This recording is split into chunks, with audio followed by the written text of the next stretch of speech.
Paz de Cristo, o amor de Maria e o carinho de São José. Estamos aqui para um novo vídeo. E inspirado pela nossa caminhada a respeito da vida de São Paulo, onde trabalhamos a palavra de Deus, eu tenho uma nova proposta.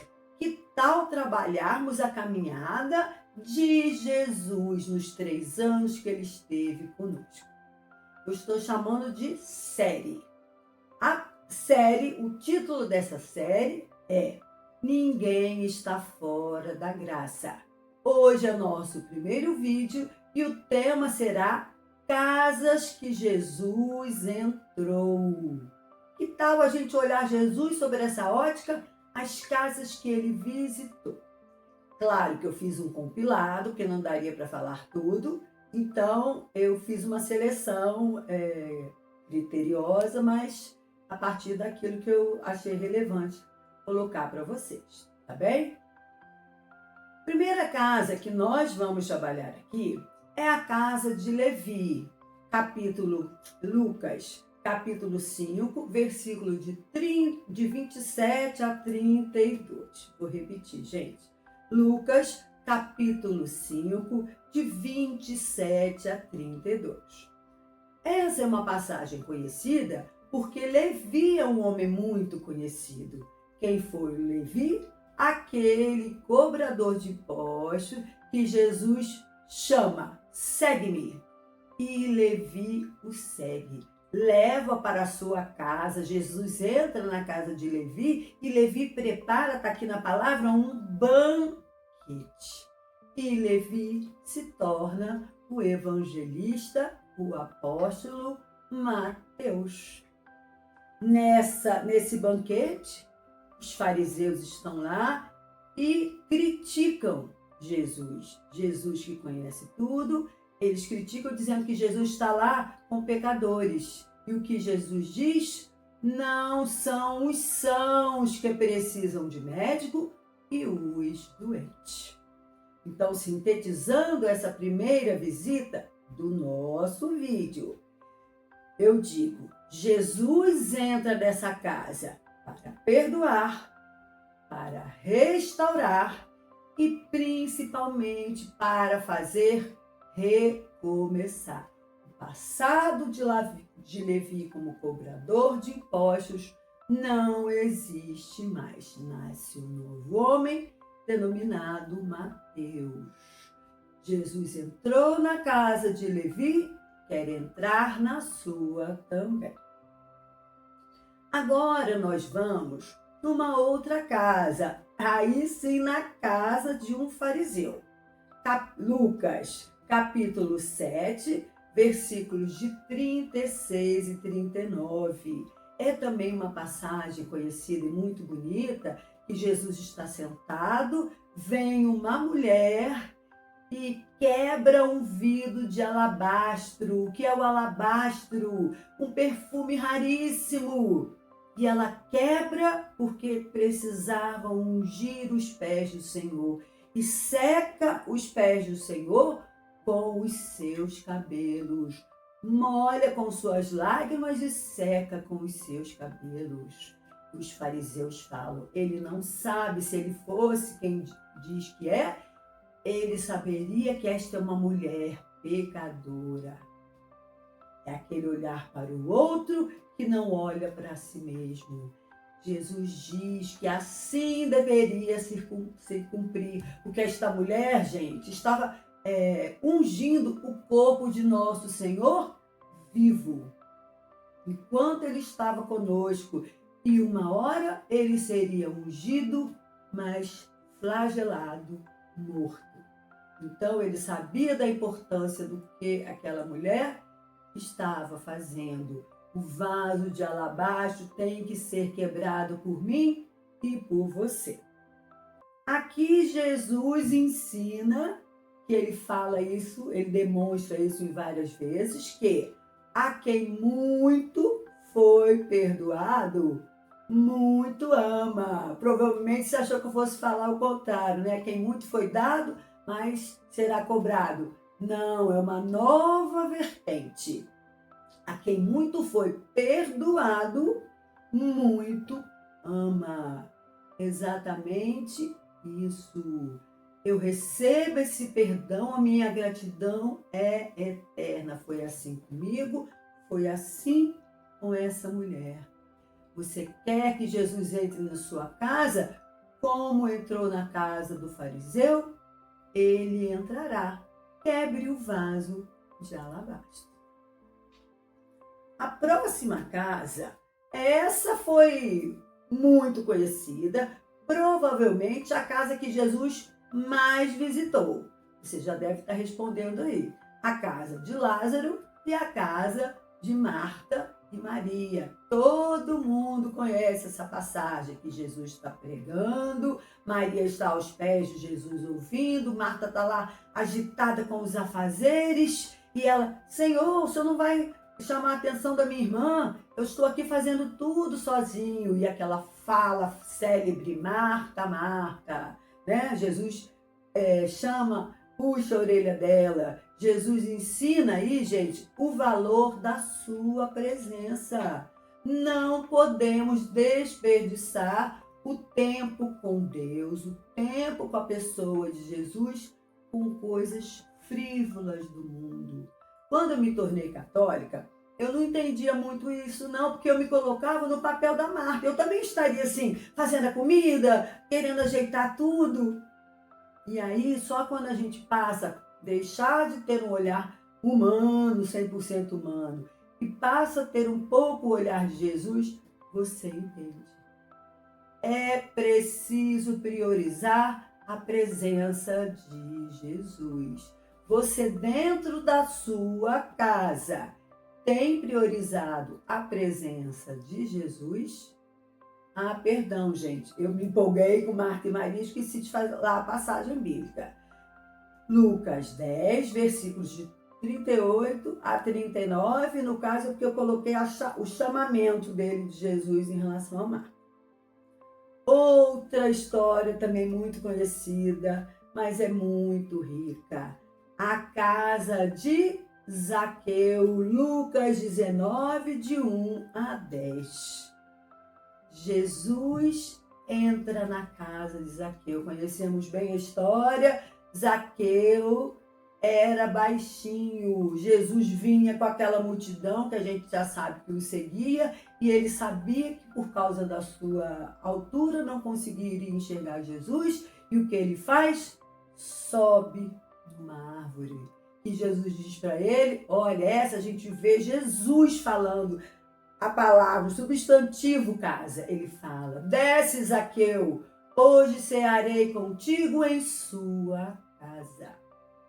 Então, não importa a nossa condição humana, se a gente abre o coração, Deus entra na nossa casa, Deus entra na nossa vida. Jesus entra, portanto, muda o caráter, limpa o passado e traz salvação. Olha a riqueza. Que bom que Deus, que Jesus tem olhos espirituais. Ninguém está fora da graça. Aí, foi daí, construindo esse material, que eu tirei este título. Se Jesus fez o que fez com Zaqueu, fez com a mulher pecadora, fez com Mateus, ele fará também na nossa vida. Portanto, se ninguém está fora da graça, vou te ensinar uma coisa: não ponha limites para Deus. Nós temos limites humanos de compreender quando estamos sofrendo a demora de Deus. Mas Deus está nos olhando, Ele sabe quem somos, Ele sabe de que nós precisamos. Não olhe, irmão, não olhe, minha irmã, para o seu pecado, para a sua falha, para a sua humanidade, porque Deus quer entrar na sua casa. E se Ele entrar, a transformação acontecerá. Amém? Essa é uma casa que provavelmente nós torceríamos, o próprio Jesus não gostaria de ter estado. Que casa é essa? casa de Caifás, o sumo sacerdote, quando Jesus é preso. Isso está em Mateus 26, 37 e 38. Alguns eu fiz resumos assim. Jesus é julgado e nós sabemos que foi um julgamento frívolo, portanto injusto, porque aquele homem não tinha crime algum. Até Pôncio Pilatos disse isso: não vejo crime algum neste homem. E aí, com medo das consequências, o que ele faz? Lava a mão.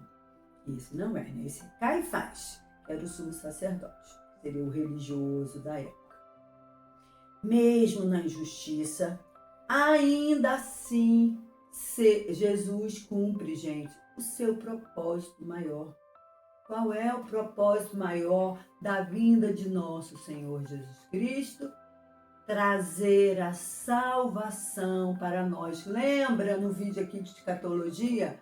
O céu não estava aberto para nós. Quem faz isso é Jesus pelo seu sacrifício na cruz. Então, foi uma casa da injustiça. E uma casa, na verdade, até eu devia ter feito em ordem diferente, porque essa casa, ele foi antes do sumo sacerdote. Aí vocês me desculpem, mas eu vou deixar assim mesmo. A casa, essa foi maravilhosa. A casa da última ceia. Jesus está numa sala com os seus apóstolos e vai celebrar sua última ceia. Quais sacramentos ele institui na última ceia? O sacramento da comunhão e o sacramento da ordem. São os dois sacramentos que Jesus institui. A nossa vida seria o quê? Sem os sacerdotes e sem a Eucaristia. Por que eu botei os sacerdotes antes? Porque eles, com suas mãos ungidas, têm a capacidade de estar no altar, estar diante desse altar e clamar o Espírito Santo e o milagre da transubstanciação. O que seria da humanidade sem os sacerdotes e, consequentemente, sem a Eucaristia? Jesus institui a ceia e reforça a importância da unidade e do amor. Pena que nesta casa, neste momento sublime, nós tivemos uma pessoa que fechou a casa do coração, fechou, trancou, selou as chaves do coração. Sabemos muito bem quem é? Judas Iscariotes. Longe de nós. Repreendamos em nome de Jesus, que a gente nunca feche o coração como Judas Iscariotes fechou. Ele trancou e jogou a chave fora e teve a consequência que teve. Então, unidade enquanto família, unidade, gente, enquanto igreja, unidade enquanto irmãos em Cristo. Eu tenho que aproveitar essa oportunidade e falar assim: não fale mal do seu sacerdote. Não fale mal. Na época de Papa Francisco, doía o meu coração. Pessoas perfeitas que esculachavam. Você tem o direito de não gostar de uma posição, de uma opinião. Tem, eu não estou te roubando isso. O que eu estou dizendo é propagar. E aí você vai para o seu Facebook, agora nós temos um novo Papa. Cuidado. Porque uma coisa ou outra você vai discordar do Papa Leão XIV, mas ele é nosso bispo maior. Não fale do seu bispo. Quem instituiu a ordem foi nosso Senhor Jesus Cristo. Então, se for um seu padre íntimo, você fale diretamente com ele. Se for algo mais global, silencie. Não fique dando opinião a ermo. porque não é agradável aos olhos de Deus. Eu vou terminar com uma casa também curiosa, vamos dizer assim, que é a casa da aldeia de Emaús. Lucas 24, de 28 a 30. Emaús, Jesus já tinha morrido. 2 homens, acredita-se que um deles era irmão de José, de São José, estavam desolados pela morte de nosso Senhor Jesus Cristo. Eles estavam a caminho de Emaús, aparece um homem ao lado deles, e Jesus, a gente já sabe que é Jesus, pergunta o que houve, e eles ficam atônitos. Ué, você não sabe o que aconteceu? Quer dizer, aquele burburinho todo, eles não entendem, né? Como aquele homem, quase um alienado, não sabia o que estava acontecendo. E aí eles chegam a uma casa, nessa aldeia, e no momento eles falam para não, o senhor está cansado, venha cear conosco. No momento em que eles sentam para cear, Jesus parte o pão. E os olhos desses 2 homens se abrem. E quase tem uma passagem na Bíblia que Jesus cura o mudo e ele fala, éfata, que abre-te. Eu acho que é o que aconteceu, só que foi os olhos e os olhos espirituais, éfata. E eles entenderam, reconheceram que aquele era o nosso Senhor ressuscitado. É preciso abrir os olhos espirituais. Olhos humanos não permitiram que esses homens enxergassem Jesus. E reacender a nossa fé em Jesus. Gente, a fé é decisão. A fé não é sentimento. Eu tenho que buscar ter fé independente da situação. Eu sempre falo para vocês, os ouvidos mais perto da minha boca são os meus, o ouvido, né? As orelhas mais perto da minha boca são as minhas. Tudo que eu falo para vocês serve antes para mim, porque eu estou longe ainda de santidade. Mas eu tento buscar a cada dia. Por isso, a importância do estudo. Por isso, a importância de vocês me ajudarem a divulgar. Por favor, curta, compartilhe. Eu botei alguns no Instagram, no WhatsApp. Uma amiga perguntou, posso divulgar? Aí eu falei, claro, eu já achei que isso já estava claro para todos. Por favor, divulguem. Nós não estamos aqui jogando palavras ao vento, nem eu, nem vocês. Não é que se você está aqui me acompanhando, você quer crescer em santidade, em conhecimento e santidade. Isso vai nos ajudar a ter fé. Ou pelo menos a nos decidirmos ter fé independente da situação que nos rodeia. E o importante nesse estudo foi uma ótica que eu nunca tinha ouvido falar. A igreja compara esse episódio de Emaús com a missa. A caminhada é a liturgia da palavra, enquanto Jesus está conversando com eles fazem essa analogia. A caminhada é a liturgia da palavra, depois a mesa, no momento de partir o pão, representa a liturgia eucarística. Desculpa, eu achei que tinha acabado, não. Eu escrevi mais uma casa, agora é a última mesmo. Casa dos discípulos. Não podia terminar com Emaús, não. Eu tinha que acrescentar essa casa aqui.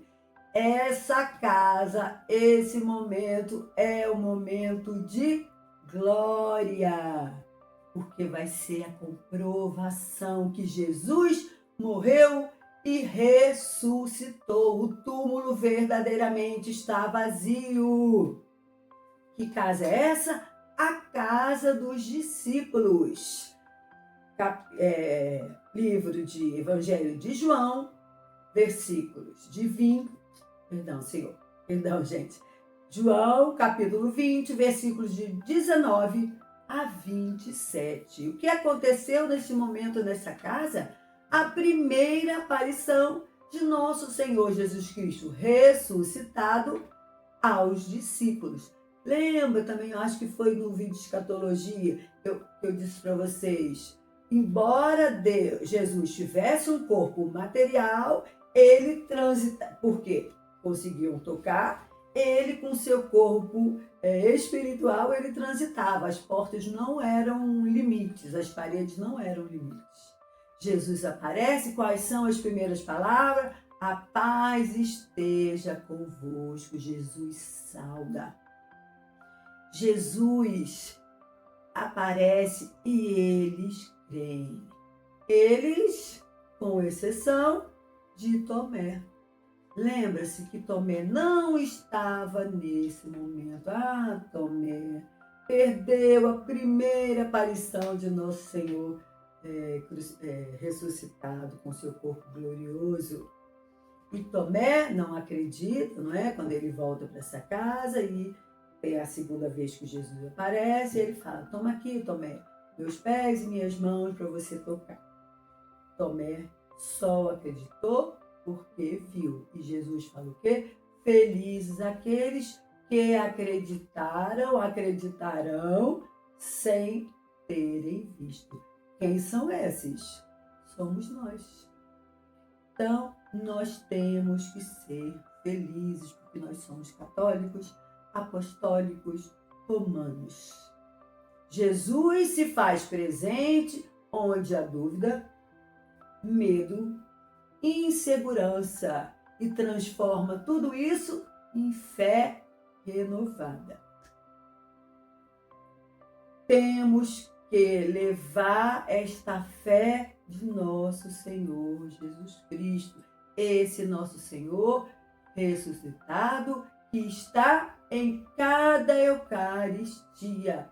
Que honra ser católico, que a gente acredita não numa representação, mas numa transubstanciação. Nós acreditamos aqui, que esse corpo glorificado não tem limites para ele.